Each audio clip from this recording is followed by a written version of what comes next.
up, everybody? Today we are at Congaree National Park.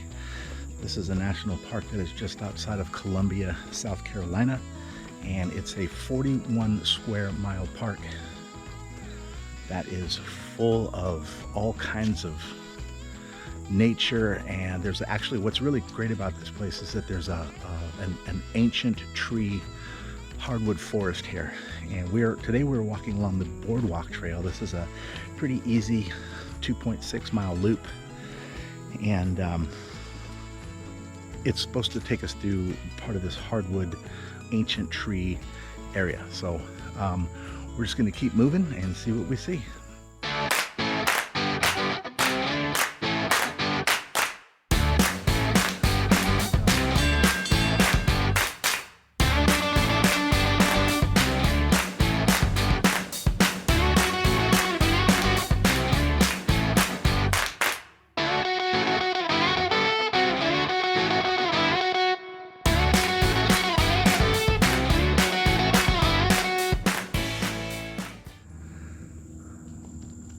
This muddy, kind of watery spot right here. Well, it's actually all throughout this, but just right here as well. It apparently is called Doravan muck, and it can be up to 8 feet thick, so like 8 feet deep. And it's just a mixture of mud and leaves and clay. And it actually serves a very integral part in keeping this area healthy, because it filters out the pollutants and it helps to keep the Congaree River clean by filtering out all of those pollutants. There's some bugs and a few birds chirping. It is dead quiet out here. Oh. All right. Check this out. Do you see these little things popping up out of the ground here? The majestic bald cypress trees produce knees that rise up from the roots of the tree and can be seen throughout the forest floor. While their function is not entirely understood, it is believed that the knees provide the tree with extra structural support during floods and high winds. Bald cypress trees can live to be over 1,000 years old.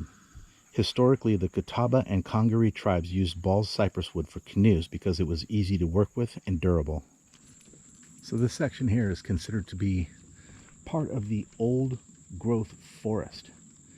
And from what I've learned here, it looks like the old growth forest includes not only the old trees, but seedlings. And it even includes rotted trees, and you can see some of them that are here on the ground. This part of the forest here was actually under threat from the logging industry many years ago. But in 1976, it was included into the national park system, which obviously offered protection to the trees. So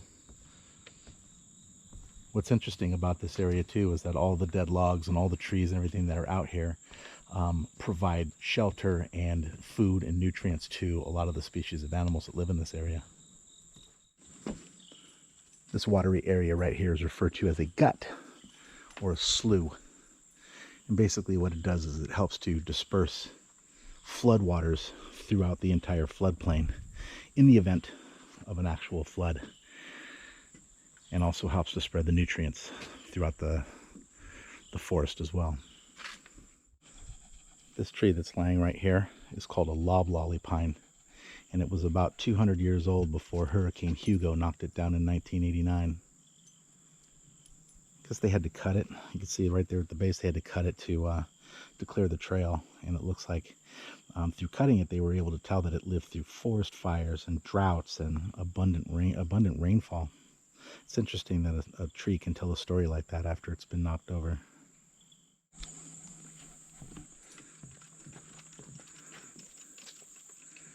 This here is a living example of a loblolly pine. I mean, it's pretty, you can't really tell probably so much on the video, but it's a pretty wide base tree. And it is one of the only types of pine trees that actually can live in a wetland, which is what this is. At one point, this was a champion tree. I'm gonna have to look up what it means to be a champion tree. I'm assuming that it was probably, you know, one of the tallest trees in South Carolina. This type of pine is actually the tallest living, or the tallest pine in South Carolina. Not this particular one, but it may have been at one point, because it says that this was at one point a champion tree, and it stands over 150 feet tall.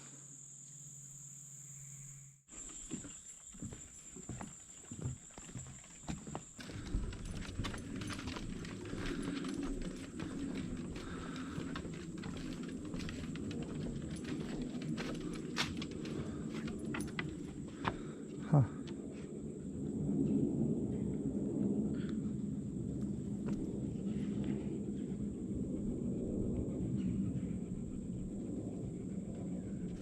See the big turtle right there?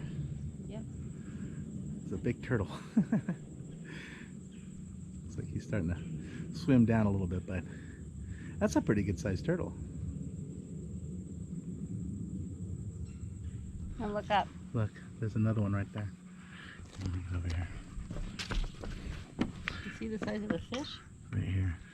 Look, he's looking right up at us. Hey, little buddy. How dirty he is. It's just like algae or something growing all over his back.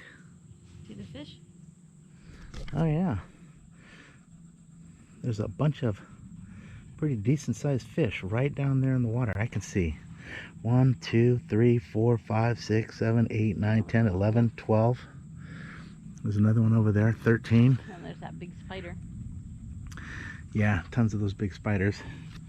But then, And then there's 2 turtles now. unfortunately for the fisher people, no fishing. That's probably why there's so many of them there, because people can't just come here and snatch them out of the water. Once a bend in the Congaree River, Weston Lake is now an oxbow lake. Over 2,000 years ago, the river gradually changed course and meandered south, leaving behind Weston Lake. The lake is slowly filling in with clay and organic debris. Freshwater turtles such as the yellow-bellied slider and the common snapping turtle are often spotted here in the warmer months of the year. I'm hoping that you can see right through there. There's a metal box that's right there. It's a little bit off to the distance, and let me see if I can get around these trees to see a little bit better. You may be able to see a little bit better right there. Anyways, right down there is a metal box with some holes in the front of it. That is the remnants of an old bootlegger still. I guess out here being in the floodplains and being, you know, away from all these, you know, just amidst all these trees and in the floodplains, it was hard for people to come back in here and bust these guys out. So it was a perfect place for them to come and hide their stills. So that's an actual where bootleggers used to make moonshine. It was right there. That's pretty cool.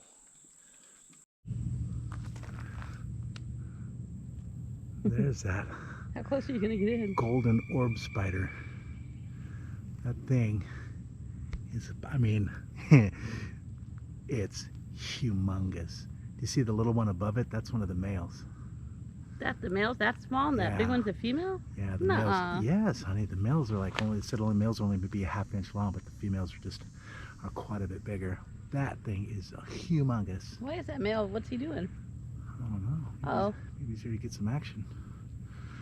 But holy moly. Look at that stupid bug. This bug's probably going to get eaten by this dude here in a second. He's smart enough to leave. I don't know. He's still flying around. What's he doing? Why is he being so stupid? Yikes.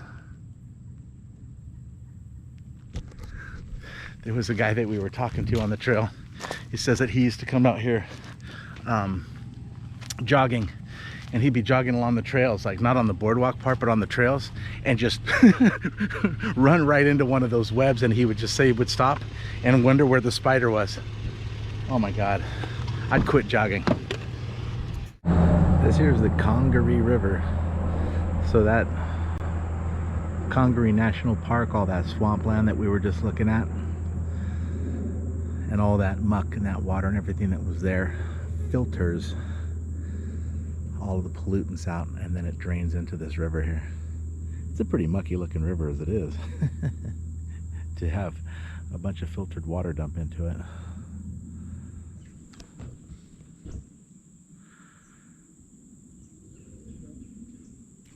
Oh no, oh my God.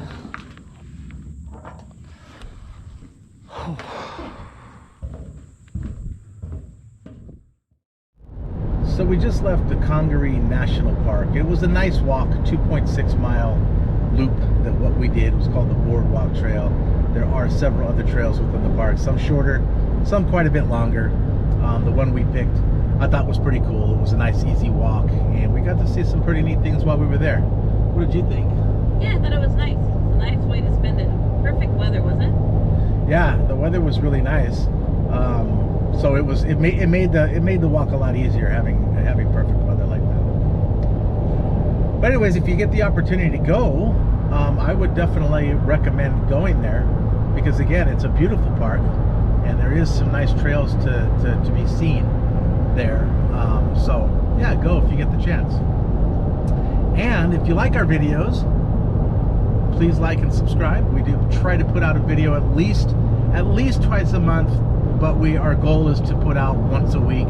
But with our business, you know, a lot of times we're busy and we just can't do it as often as we'd like to. But we do put out videos at least twice a month. So like and subscribe, and hopefully we'll see you in the next adventure. Talk to you later. Bye.